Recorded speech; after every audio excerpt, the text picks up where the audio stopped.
Thank you. Without objection, the previous question is ordered. The question is on adoption of the resolution. All those in favor say aye. All those opposed, no.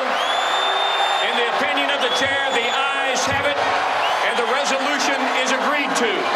Without objection, the motion to reconsider is laid upon the table.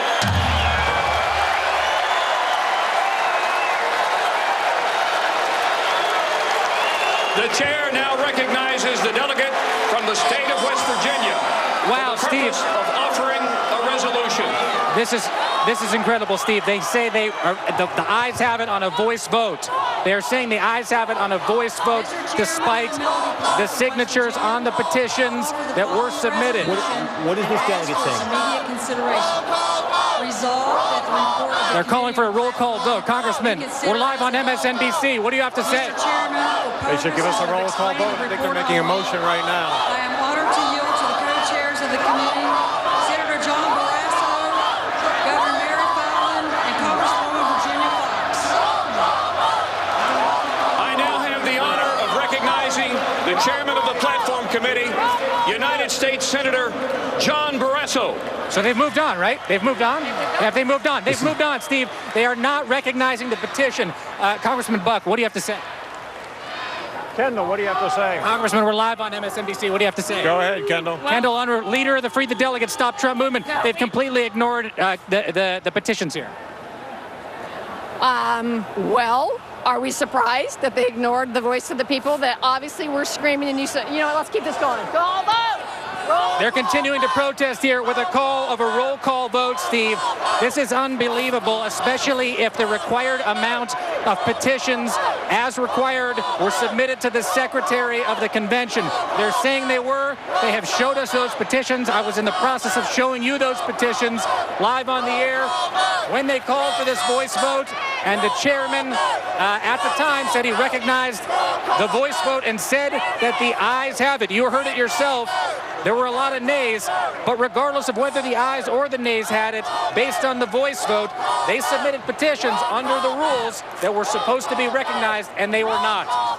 And just to tell people here on the left side of your screen what you're seeing, that gentleman at the microphone is walking away now. That's Ken Cuccinelli. Ken Cuccinelli, the former Attorney General from the state of Virginia. He is one of the leaders in the Stop Trump, in the Never Trump movement. He was trying to get the attention of the chair from the delegation microphone in Virginia. You see that microphone shut off. He was tapping on it. He was shouting into it. You see in the Colorado delegation here as well. That's right, Steve. Not only that, but Ken Cuccinelli had formed an alliance here with Kendall Unruh. Ken Cuccinelli wanted to see at the Rules Committee a set of changes made to the rules of the RNC that would change the primary schedule, other things that people said were favorable to a Ted Cruz run in 2020. They had made an alliance here to sign these petitions in order to reject the rules as they were accepted at the Rules Committee meeting between the Free the Delegates movement and essentially, for lack of a better term, the Ted Cruz 2020 movement. Now, obviously, both of these movements have been rejected here by what they call the Republican establishment. Stand by, Jacob Soboroff. We still have Ben Ginsburg with us. So, Ben, you watch this. You are watching this as it plays out. The question is, what next? Is there any recourse here just in terms of making noise on the convention floor for the Stop Trump forces to force a recorded vote? Well, first of all, there are 24 parliamentarians behind the podium who are dying 1,000 deaths because they know they handled this wrong. So now if you're the delegates, you can interrupt any votes that come up now with similar chance. As a procedural matter, their most likely target is to put another name in nomination for vice president. That will be the single loudest protest that they could use. There are several things when the presidential roll call vote comes up. They can again submit petitions asking for a roll call vote during the presidential vote now. So that, in fact, what the chair has done by moving this through and not recognizing the petitions is to give license to any forms of protest. And, Steve, it was also noteworthy that Reince Priebus was not in the chair for that vote, not wanting to take the political heat. So, Ben, in the immediate future now, what happens next at this convention? They are going to try to come back out, whether it's Reince Priebus or somebody else is going to try to move this thing along. Can these delegates, these Free the Delegates people, disrupt this, whatever they try to do next? Well, they can certainly disrupt it in terms of the volume that you just heard. This is not festive music they're taking a break for. This is, holy cow, what do we do now music. And there's a difference. So they know that as the program proceeds, it's susceptible at any time to the verbal sort of objections. Then when they get to other votes, and they still have to pass, for example, the platform report and the Committee on Permanent Organization, and there may be an objection to the people who are the chairs of the convention that could be lodged by the delegates. But again, anytime there's now a call for a voice vote on any of the procedural matters, including nominating the president, nominating the vice president, other committee reports, they've now subjected themselves to a very, very angry and vocal crowd. Okay, that's Ben Ginsburg. And Ben, if you stand by again, let's just reset for anybody just tuning in the last couple minutes. What is happening on the floor at the Republican convention right now? The Stop Trump forces tried to force a recorded vote over the rules for the Republican convention. They wanted to reject the rules for the week, to go back and draw up new rules that might free up the delegates and allow them to nominate another candidate. A voice vote on accepting the rules was taken. There were loud objections, loud protests from the audience, but the chair of the convention declared that the ayes have it, did not recognize any of the objections, any of the people making objections who said they had enough signatures from delegates, if they could get recognized, to force that recorded vote. That's what's happening right now. Let's go back to Jacob Soboroff on the floor. Hey, Steve, so the Colorado delegation, here's Kendall Unruh, the leader of the Free the Delegates movement. But if you take a look over here, and let me help David, our cameraman, down off the chair. David, there we go. The Colorado delegation has walked out of the arena, Steve. They've walked out of the arena, and they are protesting Donald Trump as the nominee. David, hop down here, and as we will walk with Kendall Unruh out. Kendall, what's the next step? Well, we'll reconvene outside. I got to make sure I have my phone. Hold on. Kendall, are you going to submit a different vice presidential nominee? The delegation's walking out. What's the plan? Hold on. I'm going to find my assistant right now. She wants to find her easiest way out. There are other states, Steve, and I'm going to stand here with Kendall as we figure out what her move is. But look, we have an empty Colorado delegation. Let's go with Kendall Unruh here as she walks out of the Republican convention. Kendall, what's the next step? Well, we have a plan. We always have a plan. We have a plan, she says. Go ahead, Kendall, before you go out, what's the plan? Well, we're going to reconvene, and we're going to follow our plan B. This is Regina Thompson, right? Yes, it is. Regina is also the co-founder of the Free the Delegates movement. Colorado delegation has walked out. What are you all going to do? Well, we're going to reconvene back here and talk about things. Well, we walking out just gave us an opportunity to gather around and talk among ourselves and decide what we're going to do. Okay, thank you guys very much. Steve, don't forget, there are other states that approve this. I want to be careful here because we have some cords. Can I move this, please? Thank you. The Maine delegation also voted for this petition. Do you want to bear with us as we walk over to Maine and see what they're doing, or we can come back to you in a second? Yeah, all right. Jacob's walking over to Maine. We'll get back to him. And again, keep one thing in mind about these delegations he's talking about here. These are states that in the primary season largely were very anti-Trump. Colorado had a series of conventions to pick its delegates. Remember, Donald Trump did terribly in those meetings. So that's probably the single most hostile state at this convention to Donald Trump is Colorado. And Jacob's saying the Colorado delegation has now walked out of this convention. That is a very unusual move at a convention like this. We talk about how this, in many ways, this moment, a throwback to past conventions. You got to go back generations to when walkouts were more common, often over very, very serious issues. Famously at the Democratic convention, there were walkouts over civil rights 50 or 60 years ago. I think Jacob Soboroff has made his way over to Maine. Remember, Donald Trump lost Maine in the caucuses. Jacob Soboroff, what do you have? Actually, on the way to Maine, I ran into a former senator from another northeastern state, Gordon Humphrey, who we were speaking with earlier. Senator Humphrey is a part of this movement. Senator Humphrey, the Colorado delegation, as you can see right there, has vacated their seats and walked out of the convention floor. What's your reaction to that? I think it's more than justified. I sought to be recognized to raise a point of parliamentary inquiry and was immediately drowned out by people I would refer to as brown shirts around in my surroundings. As a former member of the U.S. Senate, is this how this procedure is supposed to work? We're being governed, as I asked you before, by the rules of the House of Representatives. Is this fair? Is this right? Well, you just saw the second most important item of business rushed through in a split second with no opportunity for debate, no opportunity for questions, no opportunity for points of order, and no roll call vote, although 9 states under the rules requested a roll call vote and demanded a roll call vote and should have been accorded that vote. So this was pretty shocking and shameful. I've seen a lot, but this is not a meeting of the Republican National Committee. This is a meeting of brown shirts. What do you mean by that?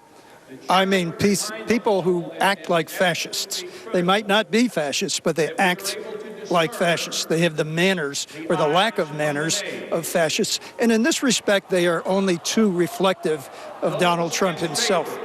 And so do you have a message to Donald Trump? You're a former United States Senator. What's your message for the presumptive nominee based on what happened here? Never Trump.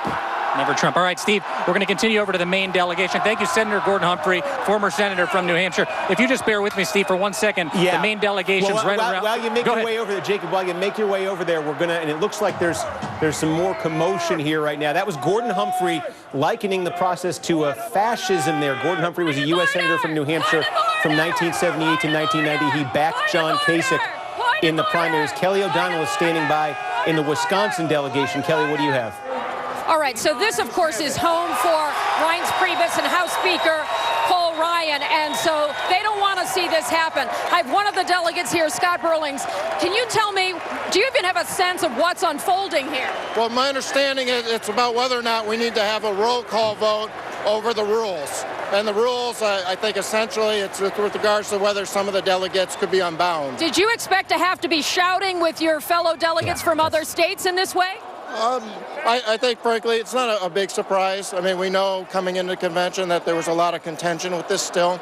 So, I mean, it's a convention. I mean, I've been here before. I was in Tampa Bay 4 years ago, and there was shouting there as well. So. Do you think this reflects in any way negatively on the Republican Party right now, especially with the Speaker and the Chairman coming from your state? No, not at all. I mean, it's a party of multiple ideas. There's a lot of diversity, and I think people need to have their voices heard today. I mean, we'll do the shouting, we'll work through this, and we'll get through the convention, and then we'll move ahead unified. Do you think this burns itself out today?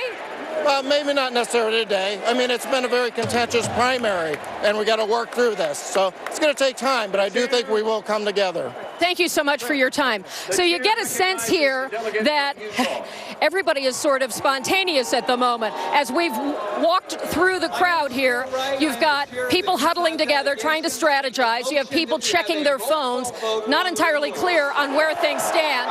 Then you have the booing, the shouting, the trying to lead the shouting, and thumbs down here, and people trying to get a sense of what's happening. So this is one of those moments where it's not predictable, it's not going according to the program, and the outcome is a little bit unclear. Now, having talked to a lot of delegates here, some who do not like to see this action happen because they think it costs... Kelly, good report there, and stand by, but we're going to go up to the podium and see what's going on there right now. Sure. Caused 3 states to 40 states to fall below the threshold required under the rules.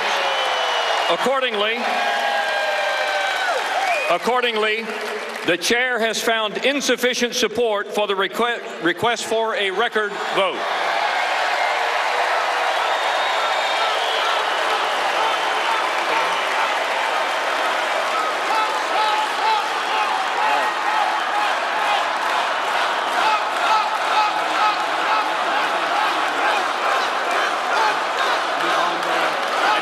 I need the script.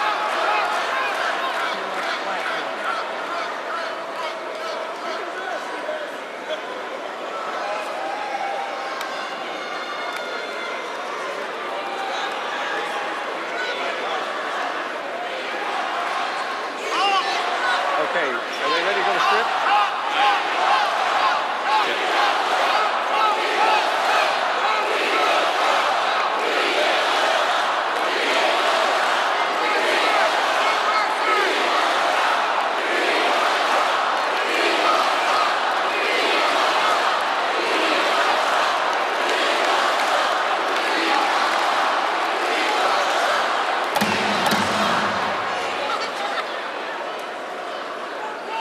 The chair now recognizes the delegate from the state of West Virginia for the purpose of offering a resolution.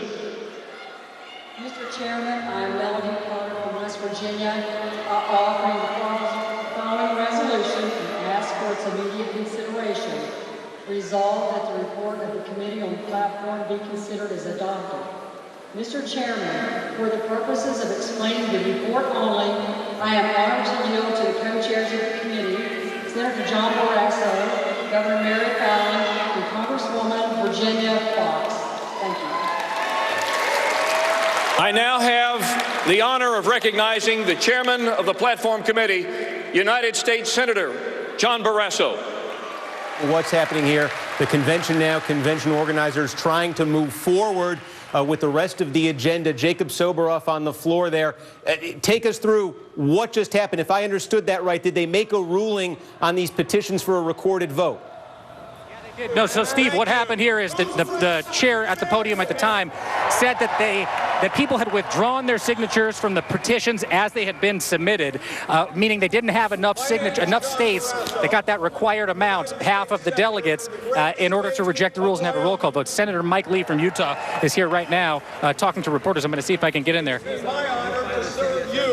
Excuse me, guys.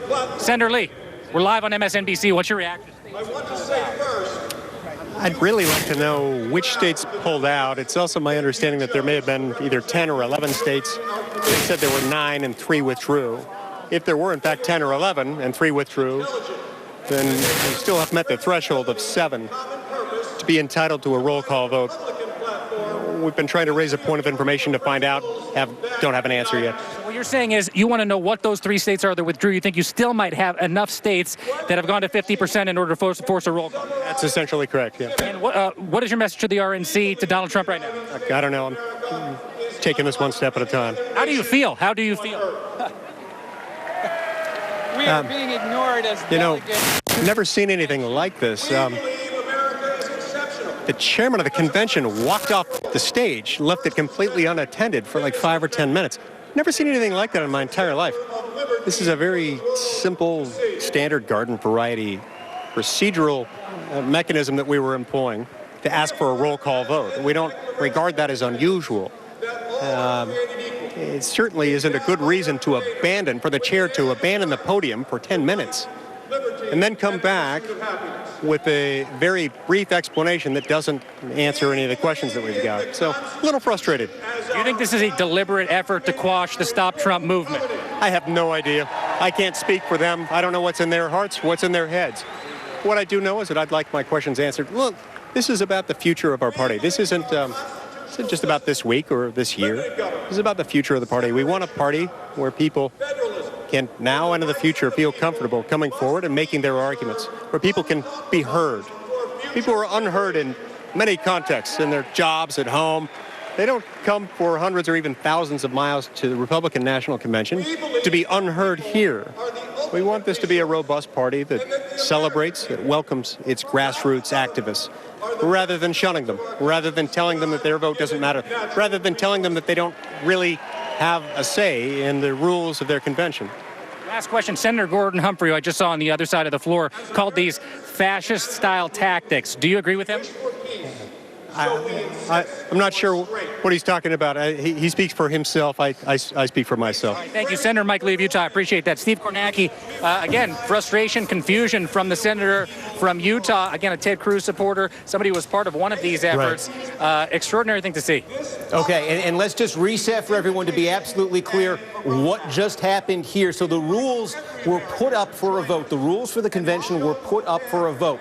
The Stop Trump forces wanted to force a recorded vote on adopting the rules, and they want to defeat the rules so they could go back, write new rules, and come up with a new nominee. What they needed was a majority. They needed signatures from a majority of 8 delegations to this convention. They say they only submitted... in 7 states. Only in 7 states. 7 states, excuse me, 7 delegations. They needed a majority from 7 delegations. The ruling that has come back is that after they submitted those petitions, people who had signed asked that their names be taken off and that therefore they did not, when those names were taken off, have the threshold they needed to force a recorded vote. Now the convention going on to other business, as you can see from Mike Lee, from Gordon Humphrey, from that loud reaction we have been hearing from that crowd. This is not going over well with the Stop Trump forces. They think there's some chicanery going on here. I think Hallie Jackson is on the floor. Hallie, what do you have? That's Ken Cuccinelli you're with. Equipment and benefits. You seem incredibly disappointed right now. You are quite a diplomat. This is, especially after 2012, this is infuriating to watch an RNC-run convention roll right through the same gaveling through of people following the rules they did in 2012. This is really appalling. This is the party of law and order that I was an attorney general. That was, that matters to me. And if you won't obey your own rules, there's no reason to think you'll obey any others. And here we've got RNC trampling their own grassroots delegates. And for most of us here, this was about getting good grassroots rules and getting a voice in the vote. You've got unbinding people over there. You guys have spent a lot more reporting time on that. But that is not where this all came from. What is next for you? Where do you go from here, given what we're seeing unfold right this moment? I understand Lucy's open and it costs a nickel, but this is done. They rolled through. They cheated. I mean, that's what you just saw. You saw them violate their own rules. And if the rules don't matter, I'm not quite sure why we spend all this time writing them. What about people who say this is all just a ploy for some sort of Ted Cruz bid coming up? Oh, come on. That's ridiculous. This is not useful. If Ted has stayed away from this, we have stayed away from unbinding. The people you see here in Virginia, we have a couple of unbinding delegates here, but overwhelmingly the Virginia delegation signed the petitions for the roll call vote today because we are disappointed. We were furious about the treatment Thursday, but disappointed in a set of rules that centralize more and more and more power in the RNC and its chairman instead of going the other way. We put in amendments to protect, to actually fix the problems identified by Donald Trump, like those selection committees that picked delegates behind closed doors. You remember those protests in Florida, Indiana, Tennessee? We put in amendments to fix that. They voted them down. We put in amendments to get rid of the nominations committees that Trump people universally hated all across the country. We tried to fix that. They voted them down. We were trying to do the right thing for the grassroots. And we're not just former Cruz delegates. We have Kasich and Trump and people who never committed to anybody yet supporting this effort. So big picture, though, Ken, you're using some incredibly strong language to describe your own party, your own Republican Party, and the leadership of the party that you ascribe to. So what do you do? Do you still call yourself a Republican? Look, I am proud of Virginia Republicans here today. We stood together as a majority for the rule of law. I wish the RNC had followed the lead of its first Commonwealth, the Commonwealth of Virginia. It's really a sad day for them. So. Ken, thank you so much. Steve, we called him disappointed in the beginning of the interview. I think you can fairly say he's furious now, and what has really become a raucous scene here on the floor of the convention. Back to you. All right, Hallie Jackson on the floor. Again, if you thought this was going to be all unity, all infomercial like we've become accustomed to with political conventions, the last half an hour on the floor there in Cleveland should certainly disabuse you of that notion. Let's check in now with Ben Ginsberg, certainly no bigger authority on Republican rules and procedures than Ben. So, Ben, what it looks like happened here, obviously the anti-Trump forces claiming that this was cheating, but you had these petitions submitted from all these state delegations. There was obviously pressure from the RNC forces, I presume, certainly from the Trump forces, to get people to take their names off those petitions, and that is the technicality under which this was that this recorded vote was avoided. Yeah, so what happened in real terms was that as soon as the petitions got submitted, the RNC whip teams, the guys you see on the floor there in white hats, orange hats, and green hats, pulled delegates off the floor, took them to the side. They had other petitions ready to go that said, I'm withdrawing my name. Now, what you don't know right now is whether that's true or not, because Jacob showed you the petitions asking for the roll call vote. What you haven't seen is the petitions with the signatures saying they're off. That's the sleight of hand in all this. Now that the business of the convention has moved on, even if it's discovered that the signatures were not taken off correctly, it's very, very difficult to go back and fix that. So the real reporting now, Steve, is to find the delegates who were pressured to take their names off the petitions and talk to them about their intimate experiences with the whip team.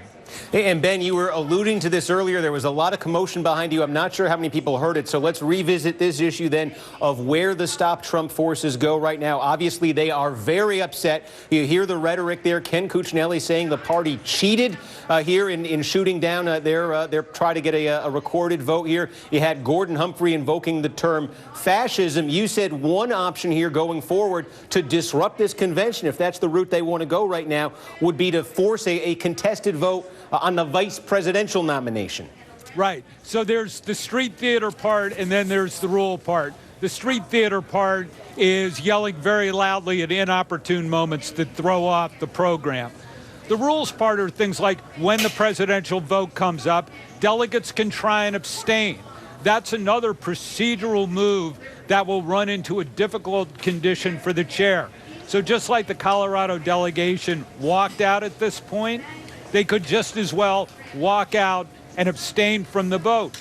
Donald Trump still has to get 1,237 delegates, and so if delegates don't vote, then the Stop Trump folks may think that's a way to stop him from being nominated. Yeah, and Ben, just one quick question here then. That's an interesting point because Trump, we know, has more than 1,237 who are committed to him under the rules of these primaries and caucuses. They're bound to him by the state rules, by the party rules, what have you. Do we have any sense, though, of all those Trump delegates, how many of them would like to vote against him on any of these procedural matters? They're bound to Trump, but they're anti-Trump. How big is that contingent at this convention? So the consensus from the whip organizations and from people involved in the process is that there are between 300 and 400 delegates pledged to Donald Trump who in fact are not supporters of him. I think that's a lot of what you heard in the yelling there. And I think the reason that the RNC probably didn't allow the roll call vote to occur, simply because they weren't actually sure of what the outcome would be because of those pledged Trump delegates who are not necessarily for him. That can also play out in the vice presidential nomination, where the delegates are not bound to support Mike Pence. They can sign petitions to put another candidate's name in nomination. So that's another point of vulnerability for the whip team. All right, Ben Ginsburg, please continue to stand by. Invaluable resource right now. Let's go back onto the floor. Jacob Soboroff, what do you have? So I spoke with Mike Lee as he was walking off the floor, the senator from Utah, who obviously, again, was angry about what happened here and not being recognized in order to call for that roll call vote. I asked him if he was going to walk out of the Republican convention like the Colorado delegation did. He said no. What he's really focused on right now, Steve, is the delegations that have all submitted that required paperwork and which ones were withdrawn. I want to read them to you again. The states that reportedly submitted paperwork to the Secretary of the Convention: Washington, D.C., the District of Columbia, Minnesota, Wyoming, Iowa, Utah, Colorado, Washington State, Maine, and Virginia. I want to show you the folks who were part of this whip operation. Like if you look at this gentleman right here in the hat, in the neon hat. Were you part of the whip operation? You're obviously not allowed, Steve, to talk. I'll try another one right now. Let's see. This guy, were you part of the whip operation to recall the roll call votes? Again, they will not talk to you, Steve. They're very secretive about this process. As Ben Ginsburg said, now the time comes to see the petition that replaced the petition submitted by the Stop Trump movement, and we are trying to figure out how to get our hands on those. All right, Jacob, and again, just to reset, some of the drama that is now set in motion for the rest of the day, for the rest of the week, as a result of this, Ben Ginsburg floated a couple possible scenarios. Remember, Jacob there a minute ago was talking to one of the leaders of the Free the Delegate movement who said, and this is part of the Colorado delegation that walked out of the convention hall. They said they're going to go have a meeting and go to Plan B. She wouldn't specify to Jacob what Plan B would be, but a couple of the possible scenarios that Ben Ginsburg just laid out, playing out for the rest of the week. If these delegates want to cause trouble at this convention, they could cause a contested vote. They could nominate somebody else for the vice presidential slot. You know, Donald Trump has said that Mike Pence is his candidate. Tradition at these conventions says, Republican and Democratic convention says the candidate anoints a vice presidential pick, and then the convention as a whole will ratify it. It's usually a voice vote. They do it by acclamation. It is an act of unity traditionally at these conventions, but there is nothing in the rules that says it has to go that way. The choice of the vice presidential nomination for the Republican Party